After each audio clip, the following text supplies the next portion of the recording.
Assalamualaikum warahmatullahi wabarakatuh. Halo semuanya, jumpa lagi dengan saya Chow Sing Sing, kurator dari podcast Horror Night Story. Halo, apa kabar semuanya? Semoga kalian semua baik-baik saja ya. Dan seperti biasanya pada siang hari ini saya kembali dan akan menghadirkan sebuah kisah mistis untuk kalian semua. Kisah mistis kali ini saya datangkan dari kiriman email, tapi tidak saya sebutkan namanya ya, karena ceritanya agak vulgar. Oke, daripada kita berlama-lama, mari kita simak ceritanya. Assalamualaikum Mr. Chow Sing Sing. Kali ini saya punya cerita dari akun Instagram Loviana Wesham 31. Assalamualaikum warahmatullahi wabarakatuh. Mr. Chow Sing Sing, gimana kabarnya? Semoga sehat selalu ya. Di kesempatan kali ini saya ingin bercerita tentang sebuah pengalaman mistis saya yang benar-benar mustahil untuk saya lupakan. Tapi mohon maaf jika di dalam cerita ini lebih banyak membahas hal lain daripada hal mistis. Karena saya pikir jika diceritakan, tentu teman-teman semua tidak bisa mencerna dengan lebih detail tentang cerita ini. Teman-teman semua boleh percaya, boleh tidak, tetapi sesungguhnya ini benar-benar terjadi terhadap diri saya ini. Semua nama dalam cerita ini sudah saya samarkan agar tidak menyinggung pihak tertentu dalam kisah kali ini. Baik, saya akan memulai ceritanya. Perkenalkan, namaku Andre. Umurku sekarang 22 tahun. Kejadian ini terjadi di salah satu kabupaten di Jawa Tengah pada tahun 2020 bulan April yang lalu. Cerita ini berawal ketika aku sedang ngobrol dengan teman-teman kerjaku sembari berkemas-kemas untuk segera pulang kerja. Aku bekerja sebagai karyawan Indomaret. Namun, sebelum pulang aku mencoba cari hiburan, yaitu ngobrol-ngobrol sambil merokok bersama rekan kerjaku. Buat para cowok tentunya pasti tahu apa yang kami obrolin, yaitu tentang nyari isu seputar cewek cantik yang lagi jomblo, tentang pekerjaan dan nasib diri kami sendiri, hingga gibahin keburukan bos di tempat kami kerja. Tentu itu sebuah topik pembicaraan yang wajar oleh remaja seumuran kami. Ketika lagi asyik ngobrol, tiba-tiba ponselku berbunyi. Ternyata itu adalah Tono, teman akrabku waktu SMA dulu, yang kini dia sudah menikah. Dia bertanya, "Dre, pergi camping yuk, sekaligus reunian." "Hah? Camping? Camping kemana? Emang ada berapa teman kita yang ikut?" tanyaku. "Ke puncak aja deh. Aku diajak si Fitri terus. Katanya ada 6 orang, jadi 7 orang kalau kamu ikut." "Mau ikut?" kata dia. Ya udahlah, ya aku ikut," jawabku. Teleponku akhiri, dan gak lama kemudian aku pun memutuskan untuk pulang. 2 hari setelahnya, tepat di hari Sabtu jam 8 pagi, akhirnya acara kami, yaitu camping teman sekelas waktu SMA, berangkat menggunakan sepeda motor. Terdapat 7 orang yang ikut, yaitu aku, Slamet, Tono, Tia, dan Fitri. Serta 2 orang lainnya adalah Iza, istrinya Slamet, dan Fatma, istrinya Tono. Sedikit penjelasan, semua anak yang ikut camping kali ini semuanya masih satu kampung. Begitupun istrinya Slamet dan Tono. Dan puncak yang akan kami singgahi pun masih di kampung kami. Akhirnya setelah melewati jalan yang lumayan terjal, kurang lebih 15 menit lamanya, kami sampai. Dan kami memarkirkan motor di tempat biasa para warga memarkirkan motornya ketika hendak pergi ke ladang. Kami pun mulai jalan di jalan setapak untuk menaiki bukit. Sedikit gambaran lokasi yang akan kami tuju ini berada di dusun paling timur desa kami. Di situ terdapat rerumputan seukuran dan seperti lapangan voli. Nah, disitulah kami akan mendirikan tenda. Dan untuk yang paham saja, dari tempat kami mendirikan tenda, di atasnya sekitar 50 meter sampai ke titik puncak adalah batu besar yang membentuk seperti bukit. Dari titik puncak ketika menghadap ke utara, di bawahnya adalah lereng tinggi yang di bawah adalah hamparan hutan pinus yang begitu luas. Dari sinilah kami bisa melihat pemandangan waduk hingga perbukitan hutan pinus yang begitu indah. Ketika selesai mendirikan tenda masing-masing, aku dan teman-teman yang lainnya istirahat sambil ngobrol. Ya, tentu saja ngebahas kabar kita setelah lulus SMA. Aku senang bisa kembali bercanda dengan mereka. Dan ketika kita sedang asyik ngobrol, tiba-tiba tubuhku bergidik ngeri karena di benakku ada sesuatu yang buruk. Sudah ada di benak namun belum bisa dijelaskan. Dan benar saja, ketika masih asyik ngobrol, selang beberapa menit, aku teringat dengan semua cerita mistis yang di tempat ini dari ibuku dan orang-orang kampung. Karena walaupun dari puncak kita dapat melihat waduk dan alam sekitarnya, akan tetapi jangan salah, karena ketika hari menjelang maghrib, tempat ini cukup dihindari oleh warga sekitar. Kata tetanggaku yang sudah sepuh, ada 4 cerita mistis sekaligus di tempat ini. Pertama dialami oleh Pak Soleh ketika jam sudah menunjukkan pukul 5 sore. Pak Soleh ketika itu habis selesai mencari rumput di sekitar sini. Ketika hendak pulang, dia menyempatkan dulu untuk kencing sebentar di samping 5 pohon besar berjejer, yaitu 2 pohon waru, beringin, dan jengkol, serta rambutan. 5 pohon besar ini ada di sebelah barat dari tenda kami berada, dan terlihat cukup jelas dari tenda kami. Ketika itu Pak Soleh sekalipun menaruh celuritnya dengan cara menancapkan celuritnya di pohon beringin itu. Ketika selesai dan hendak mencabut celuritnya, dia awalnya merasa aneh dengan apa yang menempel di celuritnya itu. Dikiranya getah pohon. Namun, ketika dia menciumnya, Pak Soleh kaget bukan kepalang. Karena itu bukan getah, melainkan darah. Dan sepertinya masih segar. Pak Soleh mengumpulkan semua tenaganya dan lari terbirit-birit sambil memanggul rumputnya.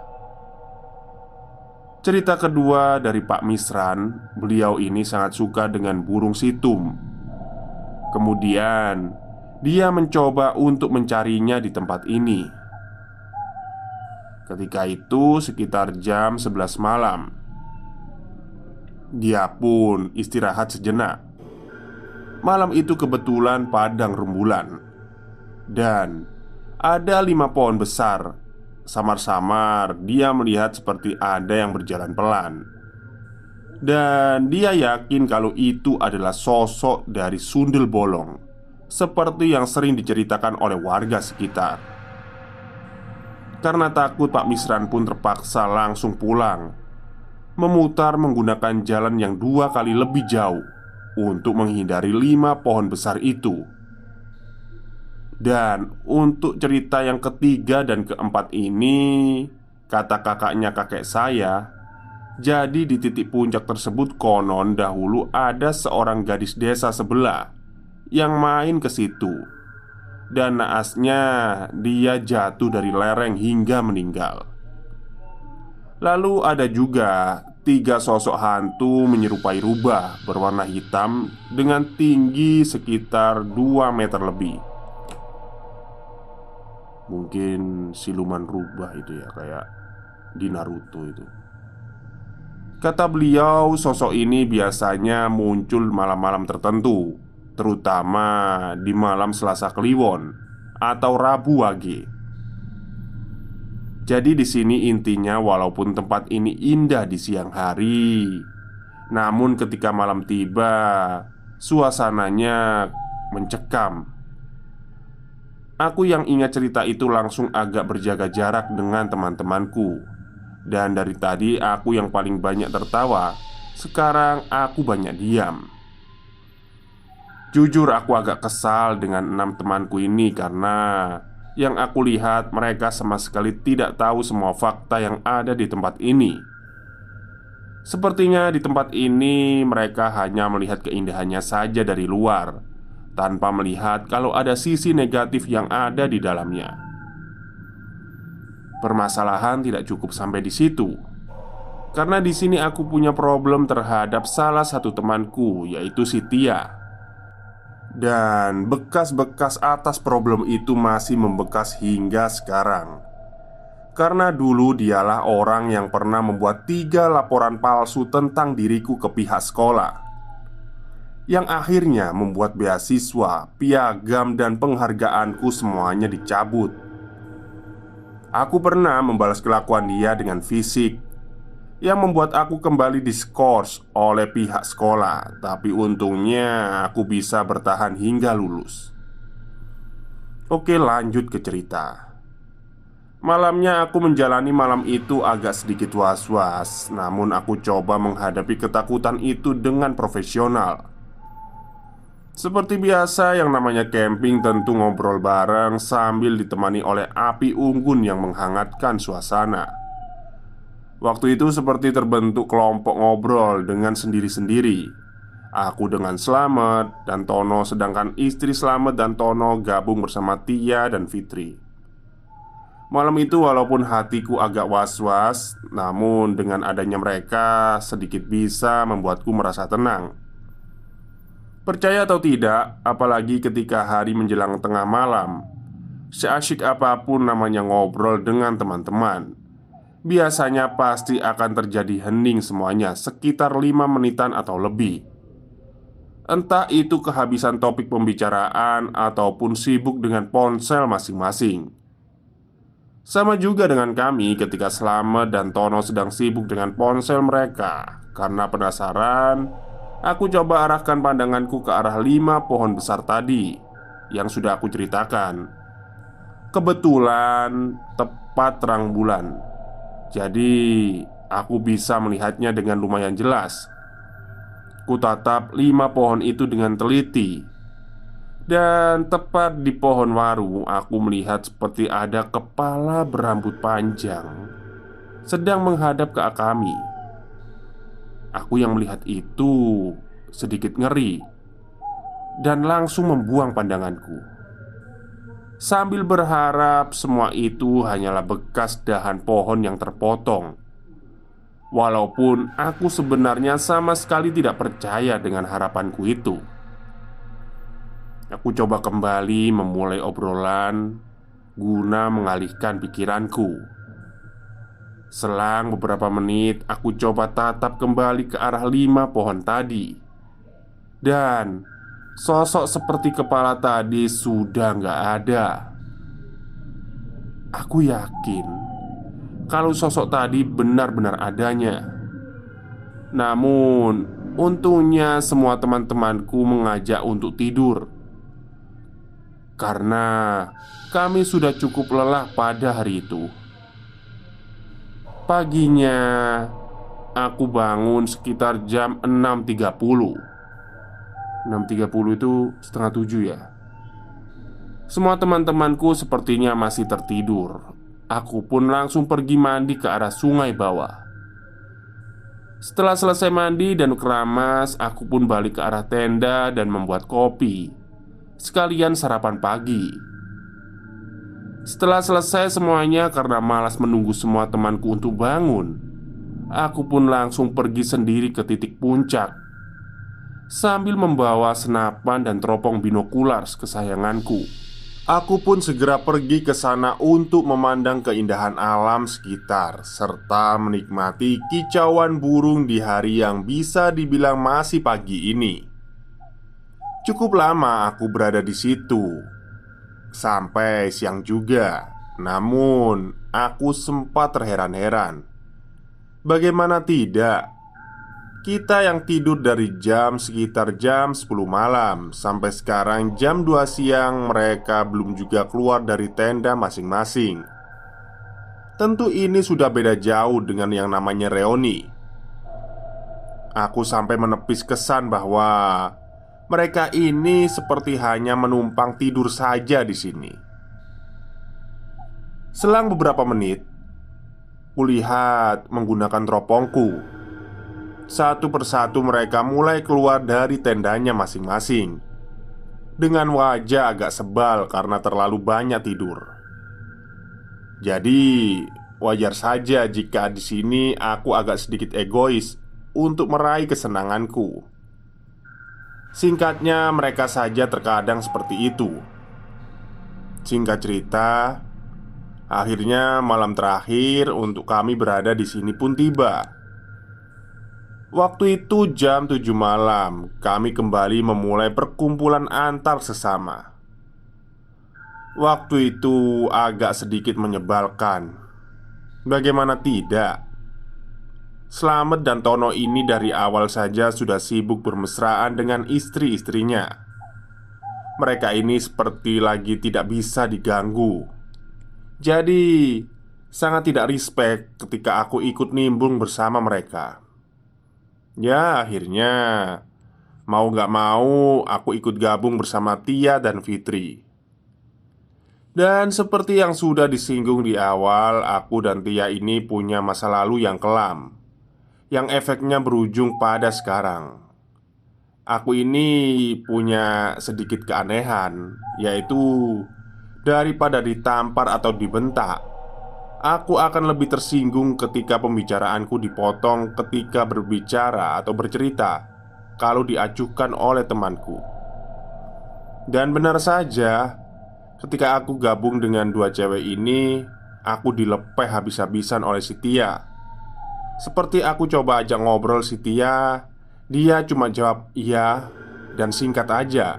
Bahkan dia tidak menjawab sama sekali, memotong pembicaraanku saat ngobrol dengan Fitri, hingga Tia membicarakan sesuatu yang bersifat panjang lebar, yang khusus diutarakan hanya dengan Fitri. Intinya, dia menyudutkanku.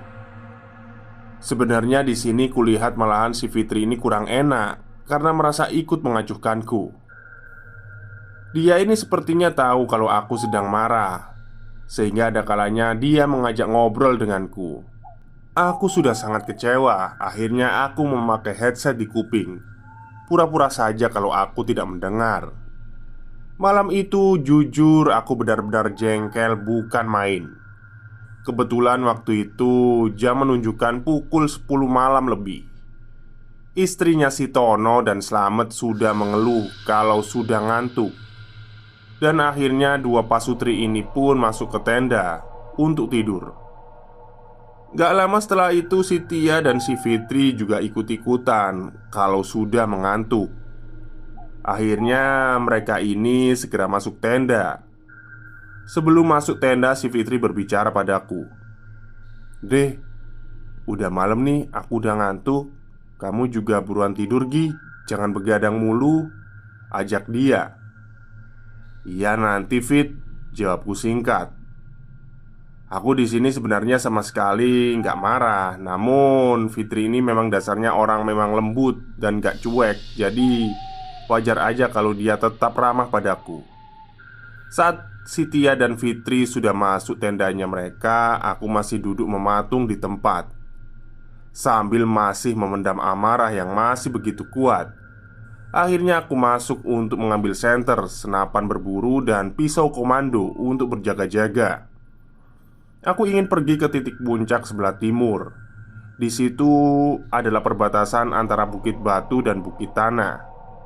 Sengaja aku tidak membawa HP karena aku ingin tenang sejenak tanpa bermain HP di sana.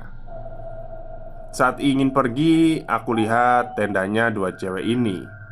Si Tia lagi tidur dan si Fitri malah masih asyik main HP di pintu tenda. Dia akhirnya memergokiku.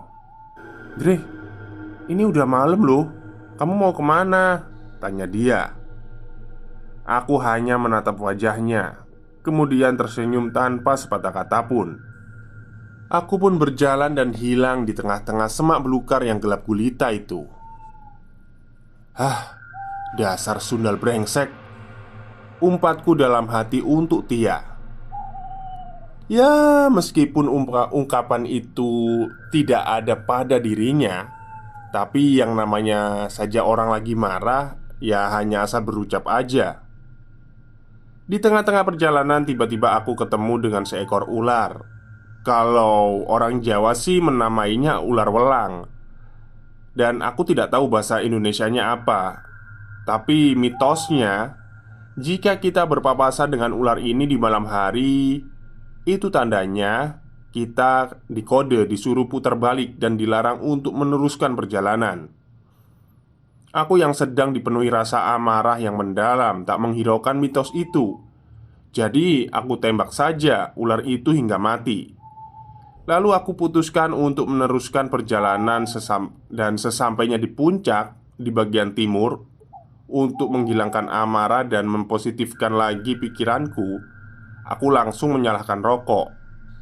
Entahlah, dari tenda sampai sini aku tidak tahu lagi sudah berapa puluh kali aku mengumpat si Tia ini.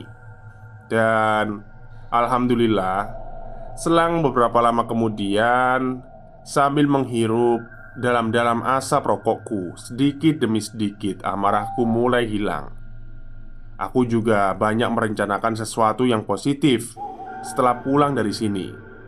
Aku pun mulai bisa tersenyum kembali karena sudah bisa melepaskan semua masalah yang ada.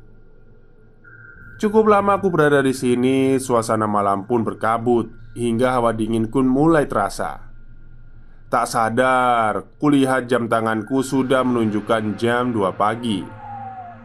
Aku sebenarnya masih nyaman di sini, namun tiba-tiba saja aku merasa sedang tidak sendirian. Rasanya ada sesuatu yang sedang mengintai, namun entah dari mana. Tak sadar, keringat dingin pun mulai membasahi leherku dan wajah.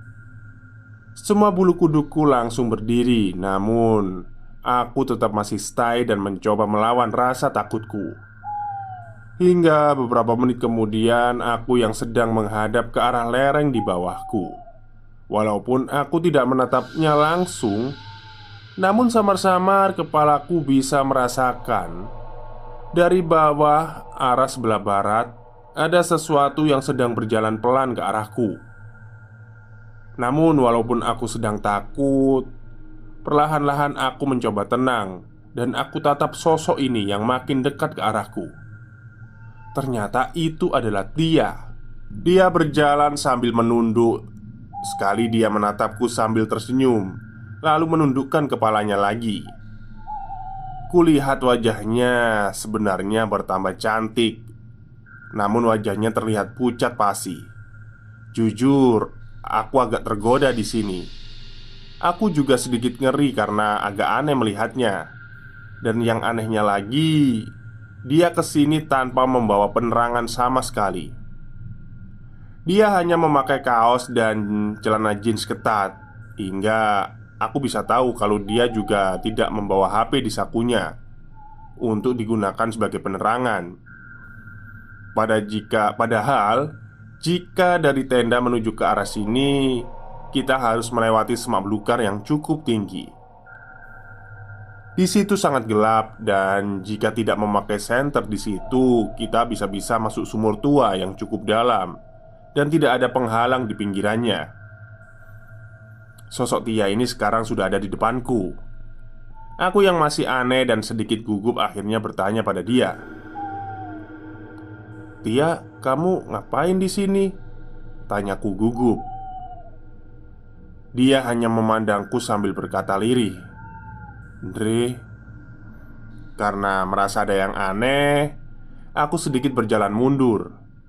Tanpa ada alasan, tiba-tiba dia langsung memelukku. Aku hanya diam.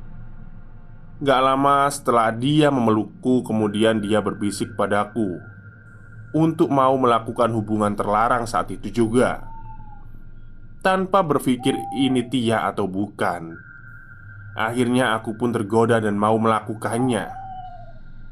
Akhirnya kami pun mulai melakukan hal itu tanpa merasa aneh sedikit pun. Oh, bercocok tanam ini. Sebenarnya ini bukan yang pertama kali dalam hidupku. Namun, ketika sudah selesai dan ingin merapikan semuanya, nggak tahu kenapa seluruh tubuhku bergetar dan langsung terkulai lemas. Dan untuk memakai baju pun rasanya cukup mustahil bisa kulakukan. Lalu, dengan sekuat tenaga, akhirnya aku bisa memakai semua bajuku. Ketika aku menoleh ke arah Tia untuk mengajaknya berbicara, aku langsung diam. Aku langsung kaget setengah mati. Jantungku berdetak begitu kencang. Kedua kakiku terasa sangat dingin, tidak bisa digerakkan. Ketika melihat sosok Tia ini sudah berbeda dengan yang tadi. Mukanya masih muka Tia, tapi yang ini sudah berbeda. Dia yang tadinya memakai kaos dan celana jeans sekarang ganti daster putih polos seperti kuntilanak. Mukanya bertambah pucat. Bibir bawahnya pecah mengeluarkan darah. Bola matanya kini berubah menjadi hitam. Sebenarnya aku ingin meminta maaf terhadap sosok ini atas tingkah lakuku pada barusan.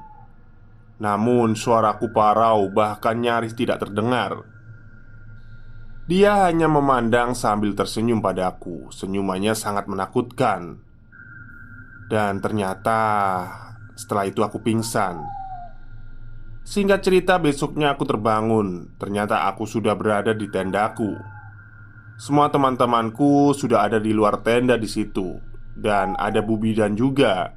Serta ada dukun perempuan. Ketika baru bangun, kepalaku agak sakit. Ternyata kepalaku sudah diperban. Kata Bu Bidan, ketika tadi malam aku jatuh pingsan, kepalaku ini membentur batu hingga berdarah. Sedangkan si dukun ini sudah tahu dengan apa yang terjadi pada aku semalam. Kebetulan dukun ini adalah tetanggaku. Beliau agak sedikit menyayangkan dengan yang sudah kulakukan di puncak. Namun, setelah aku memberi penjelasan dan pembelaan, akhirnya dia pun bisa mengerti. Si dukun pun bercerita kalau sosok yang menyerupai Tia semalam adalah sosok perempuan desa seberang yang jatuh dan meninggal di puncak. Dia juga berkata kejadian yang menimpaku semalam dikarenakan karena pikiranku yang banyak kosong selama di puncak. Nyi dukun akhirnya tahu tentang perselisihanku dengan Tia. Tia pun akhirnya dipanggil. Kami disuruh berjabat tangan untuk saling memaafkan. Akhirnya setelah waktu duhur, dengan keadaanku yang masih lemas, kami pun pulang ke rumah masing-masing. Pengalaman itu terkadang masih berkecamuk di pikiranku dan masih teringat hingga sekarang. Demikian ceritanya Mas Jo. Mohon maaf kalau kata-kata dalam ceritanya agak sedikit berantakan. Sekian dan terima kasih. Oke, itulah akhir cerita yang saya ceritakan pada siang hari ini dari subscriber saya ya, melalui email. Namun emailnya tidak saya sebutkan di sini karena sifatnya privasi dan ceritanya juga agak vulgar mungkin ya. Jadi ada beberapa nasihat dari saya untuk aktor utama dalam cerita ini. Jadi yang pertama, kalau saya lihat dari ceritanya ini, hubungan pertemanan kalian itu kayaknya nggak sehat ya, toksik gitu ya. Karena apa? Harusnya kan reuni gitu kan katanya. Tapi kok malah kayak ya udah seneng sendiri aja gitu kan. Seneng sendiri itu maksudnya ya saling di egonya sendiri-sendiri ketika ada di sana. Ada yang sama istrinya lah, ada yang masih bermusuhan atau gimana gitu kan ya. Terus yang kedua, ini sih nasihat saya aja gitu ya. Ketika teman kalian ya, teman-teman kalian merencanakan suatu hal gitu ya kan. Misalnya naik gunung atau mau kemana, pergi kemana gitu ya, pantai atau mana gitu. Dan merencanakan hal itu tanpa adanya kehadiran kalian. Terus tiba-tiba mereka rencananya udah selesai gitu, mateng ya, ngajak kalian. Kalau saya sih nggak mau ya. Karena apa? Yang pertama gitu kan, yang pertama mungkin kita cuma buat pelengkap aja. Terus yang kedua, ya bisa jadi kayak gini sih, kayak cuma buat tambal butuh. Tambal butuh gini, misalnya mereka kayak gini, "Weh terus ini sepeda motornya kurang." Nah, akhirnya itu aja si Zul aja gini-gini. Kan ada sepeda motor dia lah. Berarti kan mereka itu sebenarnya nggak mengajak mereka, tapi karena ada butuhnya akhirnya mengajak mereka akhirnya mengajak kita gitu kan. Jadi bukan karena kayak memang eh, pure mau ngajak di dalam circle mereka, tapi karena ada butuhnya aja sama kita. Kalau saya nggak mau ya. Kalau ada kali teman kalian yang tiba-tiba mau ngajak ke sana kemari, tapi rencananya ternyata direncanakan tanpa ada kehadiran kalian, ya itu patut dipertanyakan. Dan yang kedua, untuk aktor utama dalam cerita ini sepertinya sangat emosional ya orangnya ya. Jadi janganlah gitu kan. Jadi laki-laki itu jangan kayak gitu. Apalagi kan ada di paragraf keberapa itu tadi, kalimat keberapa itu dia pernah kontak fisik dengan si Tia ini karena si Tia ini seperti seperti memfitnah dia mungkin ya ceritanya gitu ya. Akhirnya kan beasiswa sama piagamnya dicabut gitu. Tapi ya jangan sampai lah, dia kan perempuan gitu kan. Jangan melakukan kontak fisik gitu kan. Sebenci-bencinya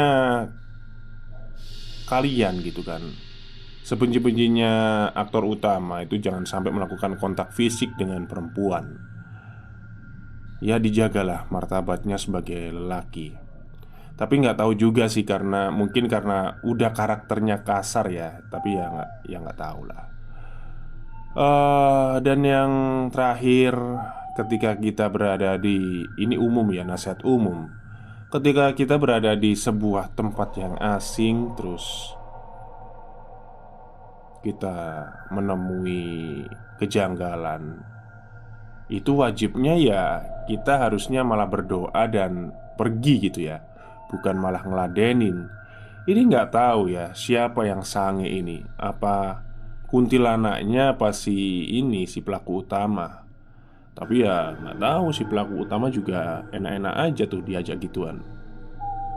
Oke, mungkin itu saja cerita pada siang hari ini. Kurang lebihnya saya mohon maaf. Wassalamualaikum warahmatullahi wabarakatuh.